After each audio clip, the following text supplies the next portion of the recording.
Hello, my name is Roisin and welcome back to my channel. In today's video I am going to be reading another prize shortlist. This time I'll be reading the shortlist for the Wainright Prize. Now there are actually two shortlists for the Wainright Prize. There is the shortlist for nature writing and the shortlist for conservation. Is that right? So there are three shortlists. There is the nature writing shortlist, the conservation shortlist and the children's shortlist. I'm going to be reading the nature writing shortlist. So I am kind of a fan of nature writing, but it's not something that I have read that much of in the past, and it's something that I've been interested in getting into.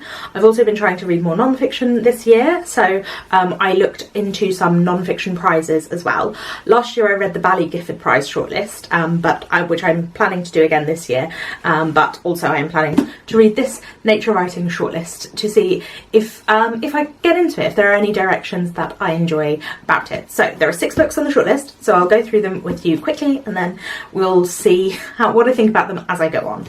So we have The Instant by Amy Liptrott, and this one I am intrigued by.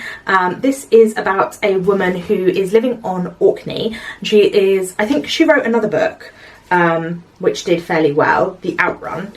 She's like a keen bird watcher, but she leaves Orkney to go to Berlin, searching for new experiences, life and love, and she explores the urban wildlife of Berlin and also tries to get herself outside of her comfort zone. Then we have Shadowlands by Matthew Green, and I don't know if I would have picked this one up if it weren't for this prize, but I'm kind of intrigued by it. This is about the remains left in the British countryside. Shadowlands, sites that were once filled with life and then are now spectral echoes. Peering through the cracks of history reveals places like a medieval city plunged off a Suffolk cliff by sea storms, the lost city of Trellick unearthed by moles in the Welsh marches, or the Neolithic settlement of Skara Brae. So it's looking at various different places in Britain, places that have been lost and then rediscovered, and what they show us, I guess, about the history. Also on the list is Otherlands, A World in the Making by Thomas Halliday, and this is natural history, I suppose. This is an epic, exhilarating journey into deep time, showing us the Earth as it used to exist and the worlds that were here before ours. Travelling back in time to the dawn of complex life and across all 7 continents, award-winning paleobiologist gives us a mesmerising up-close encounter with eras that are normally unimaginably distant. So history like this one, but before people, or I think there will be people, but before history, prehistory, and then pre-people, going back to the dawn of living life. So very much more science-based, which is not my comfort zone. So we'll see how I go with that one. Then we also have Goshawk Summer by James Aldred, the diary of an extraordinary season in the forest. And this one, so it's a memoir of 2020. And James Aldred is a wildlife cameraman who makes documentaries and things for places like the BBC, and he is, during lockdown, during COVID pandemic in 2020, he was commissioned to film the lives of a family of goshawks in the New Forest. So it's his experience of lockdown and of reconnecting with nature, and I guess of how lockdown affected the wildlife in the New Forest. So it's going to be specifically about that place. The other ones I don't have physical copies of. Time on Rock, A Climber's Route into the Mountains by Anna Fleming, and this is another memoir but based on climbing, and free climbing, I think, or traditional climbing, something like that, about climbing on the mountains in England. I think she's in the Peak District, and she's climbing outside and she's kind of getting to know herself through climbing, and it's a bit about the history of climbing. And so very specific that I'm not a climber myself. I have no experience with that sport, so we'll see how well I can connect. And then the final one is On Gallows Down by Nicola Chester, Place, Protest and Belonging. And this is another memoir from Nicola Chester, who is a journalist, I think a nature writing journalist, and her experience of, again, a specific part of the UK, a specific part of like the rural south of the UK, of protest. I think it's relating to Greenham Common, which was a big protest about a nuclear site where the American nuclear bombs were set up, and it's about her experience of protest and nature and conservation throughout her life. So those are the 6 books on the shortlist. I will now go away and read them all, and then I will tell you what I think, and we'll reconvene to see who has actually won. So I'll see you in a bit. Hello, so I have started reading The Instant by Amy Liptrott, who has won the Wainright Prize before, and this is the first Wainright Prize that I'm reading this year. So far, I'm not loving it. It's kind of a bit precious and a bit like it's trying too hard. It's alright. I'm only about 20% of the way through, so I will persevere and hopefully I will enjoy it, but so far I don't know, I was half asleep when I was reading it, so maybe that had something to do with it.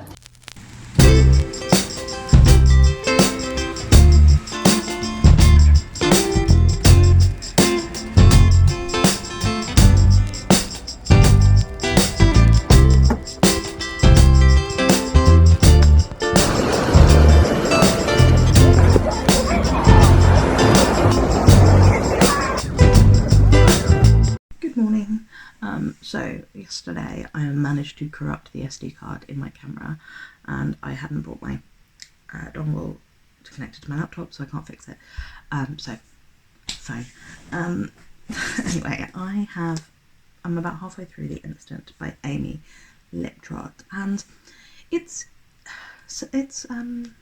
accomplished writing. I'm enjoying the talk of bird watching and the birds in Berlin, urban bird watching. I think that's quite interesting. I can really feel the loneliness and melancholy and isolation that she is talking about. It feels really strong. So it's bringing the emotion well, and it's written in a kind of mixture of a linear and a more vignette style. That kind of detached millennial writing feels like it applies to this, which is not something I've really read in non-fiction before, but that's probably just because I don't read a whole lot of non-fiction memoir kind of style, so I'm sure that it is common, because it feels like if it's used a lot in autofiction then it lends itself as well to memoir. But I'm not enjoying the talk about the internet and the internet making us be separate from ourselves and staring at screens and all that. It feels like it's kind of overdone and tired, and not really diving into anything. And she does talk about how the internet helps her to connect, because she's definitely someone who seems to just leave places because she feels lonely, to go somewhere new, rather than actually dealing with the feelings, which is a common thing. Yeah, I just find it kind of tiresome, that talk about the internet. That's very much like an older person thing, and she's not even old, she's just like an older millennial, she describes herself as. But yeah, I find that descriptions of the internet, they're not really talking about anything true, they're just talking about the internet the way people talk about the internet, rather than accessing anything accurate about the internet. They're the sort of thing people can relate to because they're so broad, rather than because of any specificity. I've also started to listen to the audiobook of Time on Rock. I will put a picture here because I can't remember the name of the author, and but yeah, it's about climbing, traditional climbing, without drilled in clamps externally, and I'm liking it. I think the writing's quite good, but I don't know if it will stick with me. It's definitely making me want to climb, which is, I get that desire from a lot of books about things people are doing that I know I would actually be terrible at climbing. I've got arthritis and hypermobile joints, so I feel like it would probably not be good for me to stretch out myself in that way, and I'm definitely not strong enough, but it's making me want to and making it sound fun, so I think that's probably a good thing. Means that the writing's doing a good job, and it talks a little bit about the history of climbing, and I'm only a quarter of the way into it, so there's still a ways to go. The audiobook is narrated by the author, and I do wish it was narrated by an actor, because I don't think her delivery is particularly engaging, but that doesn't just mean I can speed it up quite a lot. So yeah, that's where I'm at. It is our last day in Dorset today, and the weather is not good, but I quite like a walk on a grey day, so that will be fun. And the forecast is for thunderstorms when we get home.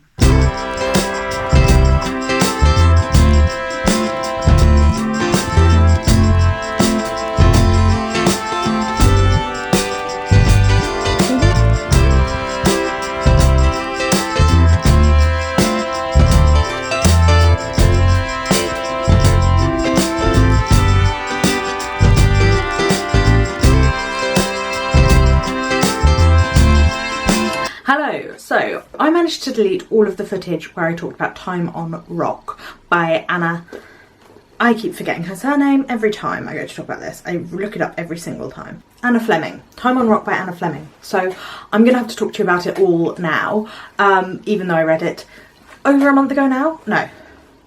Yeah, over a month ago now. So my memory of it isn't that great, which I guess tells you something about the book. So Time on Rock is a memoir of Anna Fleming's experience of becoming a climber, particularly a traditional climber. Trad climbers, I think, is the terminology used. Going to uni and discovering climbing, and also a little bit of the history of climbing and the history of women climbing, and more women entering the sport, and the history of the sport, and what it feels like to climb, what different climbs feel like, how it changes her body and her focus and attention. And it is very well written.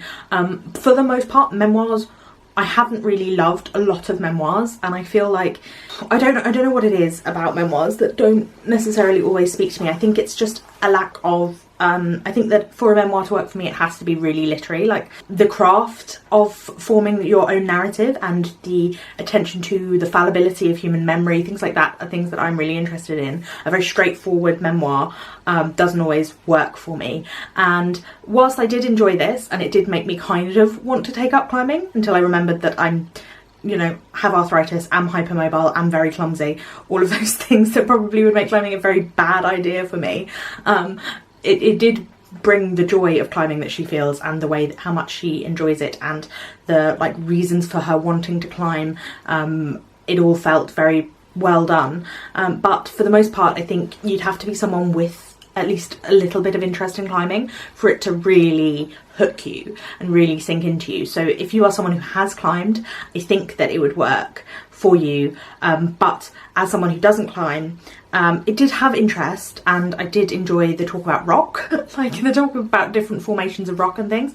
But for the most part, it's again like some of the books on this list I would have picked up on my own, and some of them I wouldn't. And I think this is one that I wouldn't. Like, the writing is accomplished, there's nothing wrong with the writing. I just think there's not that much more than climbing to hold you to the book. So if you are not particularly interested in climbing, then the rest of the book, it doesn't have great beauty, or it's not using climbing to talk about philosophy. A little bit, but not hugely. So I don't think it's very multi-adaptable to different people who have different tastes or different interests. I think that it is quite stripped down. So either if you like to read about specific things that you have no prior knowledge of, or you are into climbing, I think then it would speak to you. Like, it's well done for what it is. It's just not something that particularly appeals to me in terms of topic area.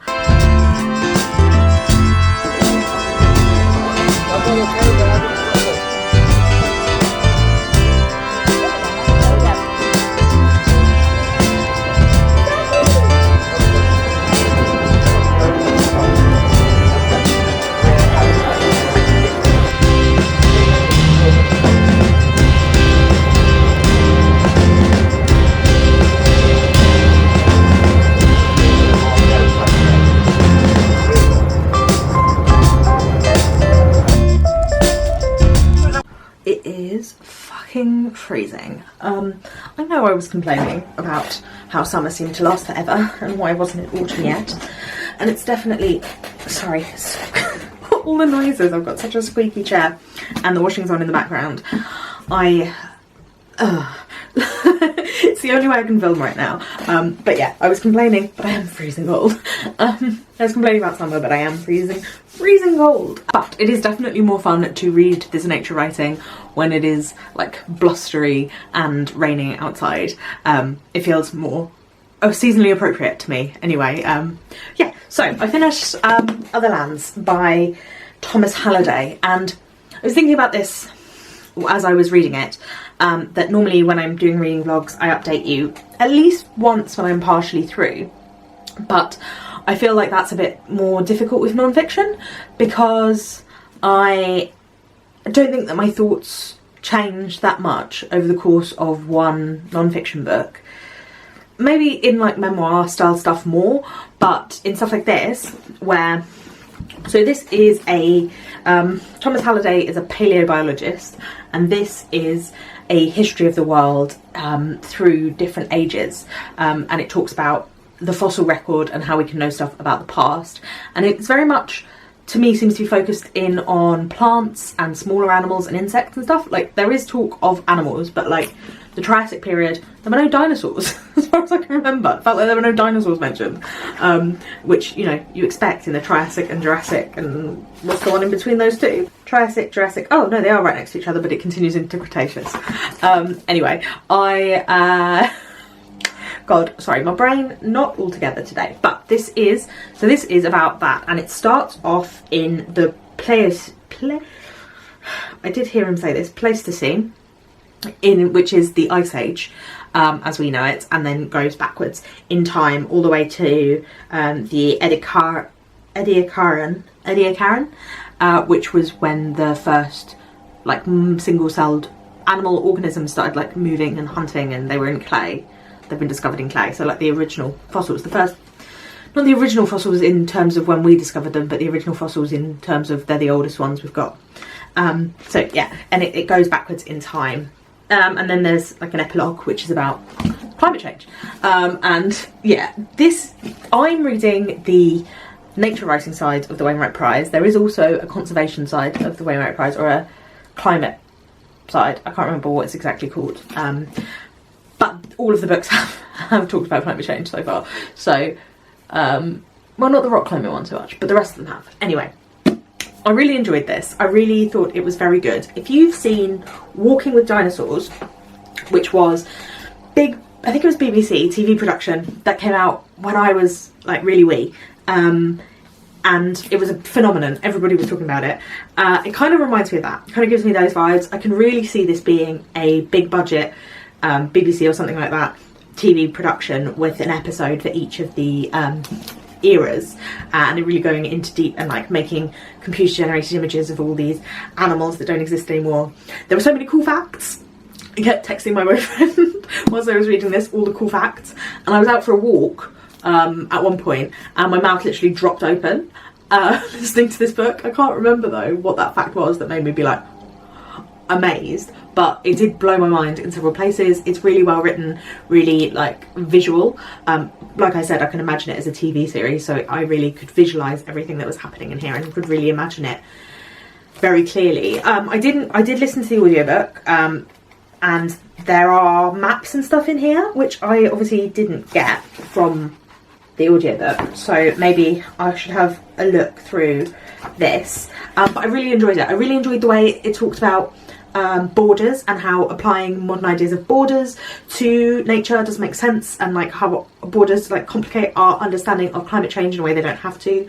The way it talked about human understandings of like drive and assigning human motivations to nature and how that can really damage things, and like what's natural, what counts as natural, and like restoring natural ecosystems, and how a lot of our ideas of what is natural, are we talking pre-industrial, are we talking pre-colonization, and that humans are natural, like we're part of the natural world, and humans have been affecting natural ecosystems for as long as humans have existed.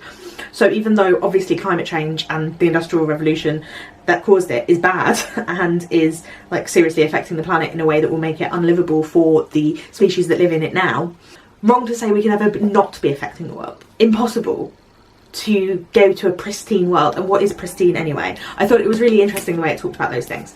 The only thing is, I don't think I'm going to remember much of the like actual facts from here. Some of the fun ones I will remember, but I mean the actual, like, I don't think I'll remember all of these eras. I don't think I'll remember what life was like in the different eras, when mammals came about and things like that. I don't think I'll remember them.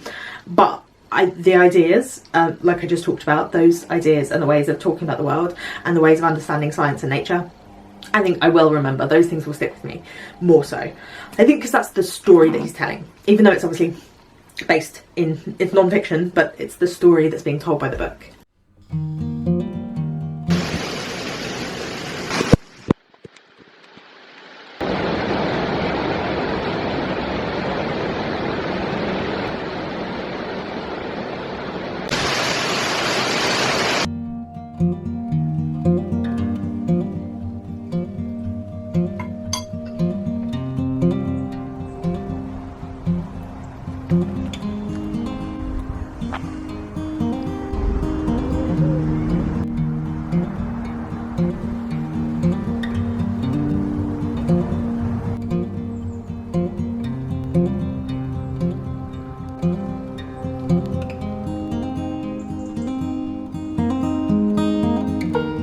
also 70% of the way through on Gallows Down, which I only have the ebook for, and I hate ebooks, but I am persisting, and I really like it. I really like it. This is a memoir of the writer, whose name I cannot remember, her life living in the south of England, in Berkshire and near there, around there.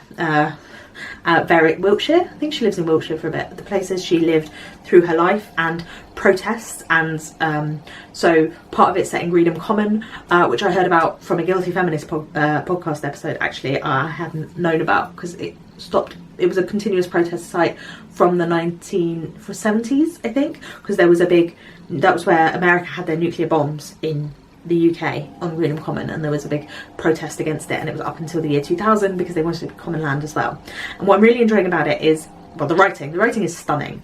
If you like Nigel Slater's writing, that's what it's reminding me the most of. Like, very calming, very like cozy feeling, but also very like visceral, as in you can feel the coldness of the day, or you can feel the feathers that she's touching. It really feels very tangible. The writing feels really tangible, and I really like that. But it's also the way she's talking about like the history of the place, and the poor laws, and the levellers, the Civil War, the English Civil War, and also the like riots in the early 19th century when the bread laws came in, and like the treatment of poor rural workers by the Industrial Revolution and the introduction of capitalism in the 18th and 19th century. I think it's really well done. She's like mixing it in with her own memoir of becoming a mother, and of becoming a nature writer, and also of protesting a lot. She goes to a lot of different protests against like the building of certain roads where they're tearing through areas of outstanding natural beauty and important scientific interest, and like trying to do more enclosures of common land than they did, even like they did most of it in the 19th century, but they're trying to enclose even more. Might be the only other book. I think I've given one book 5 stars so far this year, and this one feels like it might be the second. I feel like I've had a weird reading year, but this one feels really good.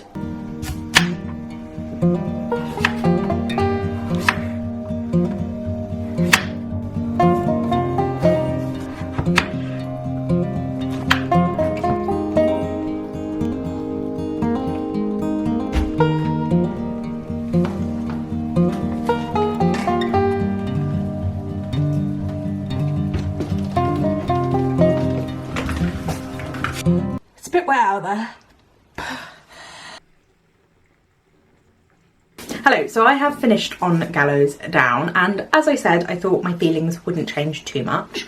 I did find myself getting a little like less interested. There was a point where I had a dip, and then at the end it came back again. I think it was when she started talking more about motherhood and teaching her children and stuff, and then it came back round again to be about protest, which it had been about in the beginning, all the protests and about common land and the history of the protests around land in England and her own personal engagement in that.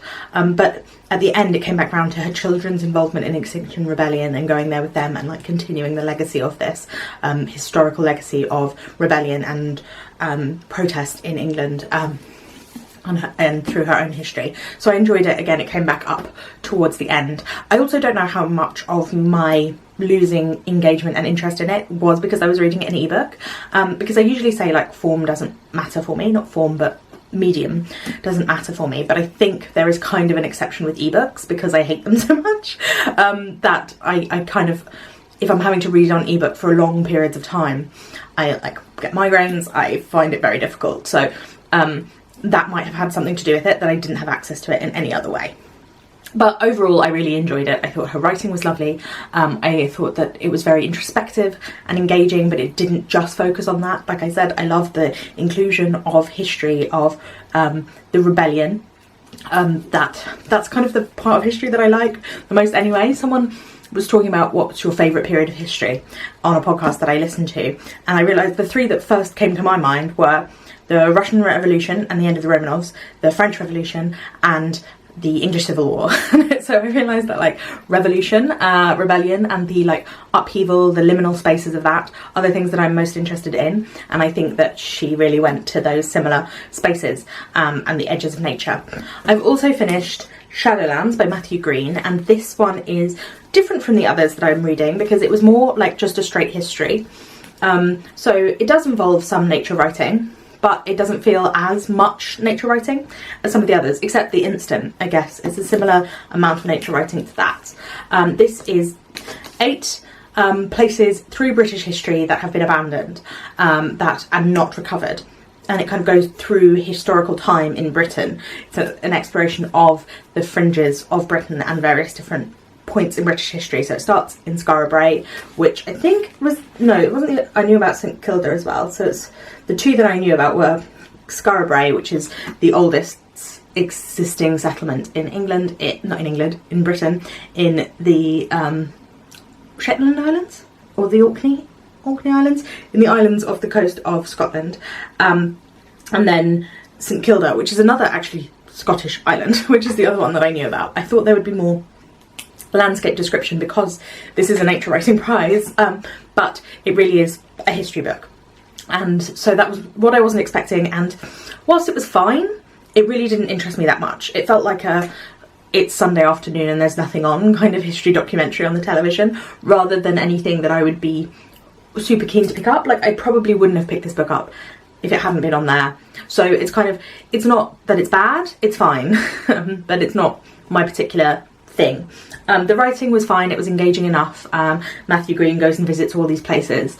I wish that had been more a part of it, what it is like now, and the reclamation by nature of these lands. Like the one that was on the shortlist for the Gifford Prize last year was Islands of Abandonment, that's what that was called. It was a similar idea, although that was worldwide and this is focused on Britain. Yeah, I think I definitely preferred the Carisbree one because that was much more about the ecology now, and I think that's what I'd wanted from this. Similar thing, but it's just kind of a potted history, very short looks at different sections of British history.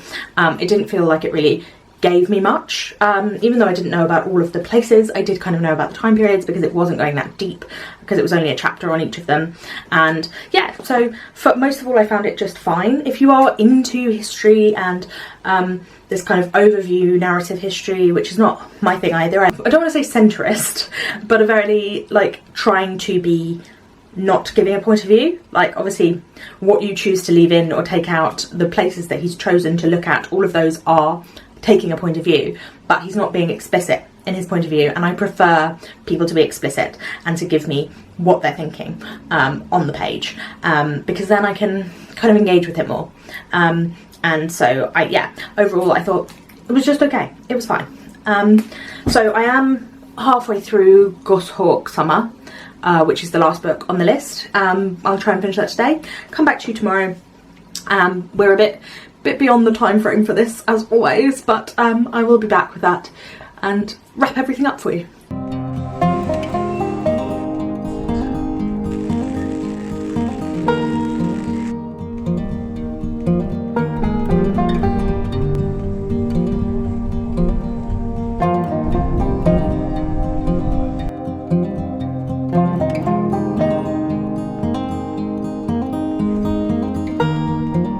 Hello, so I think I talked to you about Goshawk Summer a little bit. It's about James Aldred, who is the writer, is a wildlife cameraman, and he was working on cheetahs in the savannah before lockdown happened, and then when lockdown happens he gets the chance to film goshawks in his native New Forest. So he grew up in the New Forest, he doesn't live there anymore, but he's been given permission to film them for the BBC, I think, and he's making a documentary about them, and foxes come into it too, and other birds around the New Forest, and it's about his love for that, for these birds and for that part of the world, and about human impact on the New Forest, and how the pandemic, how that really relates to that, because he starts off in deep lockdown.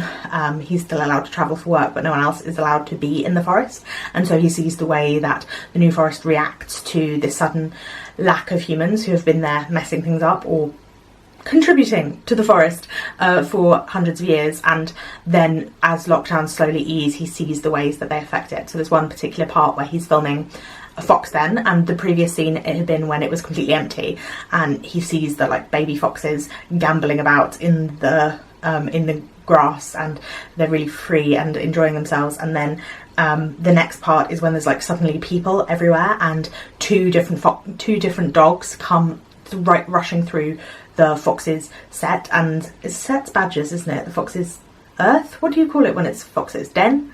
Yes, den. The Labrador comes bounding through, and then a terrier nearly like goes down into the fox's den, and the smell of it he thinks has made the vixen move her cubs on. So you get to see what it is like filming a wildlife documentary, and also the various different things that he views. And I haven't actually quite finished it yet, but time is running out. Time is definitely running out, and I need to finish this video. So with all of these other books, I have felt like my feelings on them have not really changed from halfway through towards the end. So I think that the same could be said of this, probably. And I would say that this is very accomplishedly written. He is a very good writer, a writer where you never overly notice what he's doing, but there are moments of beautiful language and a lot of description that feels very vivid and very alive. I'm not a birder myself, so all of the talks about birds and things, it is interesting, and it does make me want to go out into nature, and it does want you to draw you into that. And I think particularly as he's writing about the south of the UK, and I live in the south of the UK, in a more countryside-y area, it's easier for me to connect with on that level. Like, it is countryside I recognise, and birds and things that I recognise, so I could go there. But I feel like he talks a lot about the patience needed, and I'm definitely not a patient person. I think that he weaves in climate change and the politics of conservation in a quite subtle way. It's not as overt as on Gallows Down, but it's definitely there. I think that it could have been brought out more, but perhaps it will be at the end, because like I found with Shadowlands, there was a bit on the end about climate change which felt kind of jarringly strange, dropped into that because it hadn't been put throughout, whereas here I think it would be more understood. I enjoyed it, and I think it is very well done, and it is the book that won the Wainright Prize, Nature Writing Prize. I did intend to find that out on camera, because the prize was announced on Thursday, I think, and today is Saturday, but I was spoiled by someone's Instagram stories, which is fine. In terms of the books themselves, I feel like for me there's very clearly a top three and a bottom three. So The Instant by Amy Liptrott, Shadowlands by Matthew Green, and Time on Rock are the three that I found either the subject matter wasn't that interesting, or it was a bit whiny and annoying. But then the other three, so we have Otherlands, Goshawk Summer, and On Gallows Down. These three I all thought were really excellent books, and I'm really glad that I've read all three of them. The other three, I don't know actually if I would have picked up any of these books were it not for this, because I don't know if they would have been on my radar anyway, but I am glad I read these three, and Goshawk Summer is definitely one that I would not have picked up, because it doesn't intrigue me in any way. Like I said, I'm not a birder, but it's so compellingly written that I'm glad that I did read it. The Instant would be my least favourite, followed by Shadowlands, followed by Time on Rock, which Time on Rock is, these two I just think weren't as good, whereas Time on Rock, I think, if you were into rock climbing, would be just as good. It's just that the subject matter is so far outside my own personal interest. I think I would put these two on the same level as one another. This one, fascinating, really wonderful facts, and again, well written, enough to feel compelling when it's talking about microorganisms, which is not something that is like in my area of interest. But I did really enjoy this, and I've dropped my book, and I've already told you all about this one. My favourite was On Gallows Down. 100% was definitely my favourite, one of my favourite books that I've read so far this year. Really interesting, really sparky, like it made me want to go out, research things, think about things. Like, it really connected with me in that way, which I think is something that happens with books that I love. They make me feel creative, make me want to do something rather than just a passive absorption, and I really felt that with On Gallows Down. On Gallows Down and Otherlands actually both were highly commended, or got a special mention from the judges as well. There was 4 books across the 3 different prizes that got special mentions, and Otherlands and On Gallows Down were specially mentioned. So my top 3 were also obviously the judges' top 3, it just fell in a different order. So half a point, maybe. I haven't got any points from any of the rest of my book prize reading this year, so I'm going to take this half a point. As if you would like to watch the rest of them, there is a playlist of all of my prize reading videos here if you want to go and check that out. Thank you for watching. Please remember to like this video if you liked it. I put out new videos twice a week. There will be another one here that you can watch if you would like to, and please also remember to subscribe. I will see you again very soon with another video. Thank you for watching. Bye bye.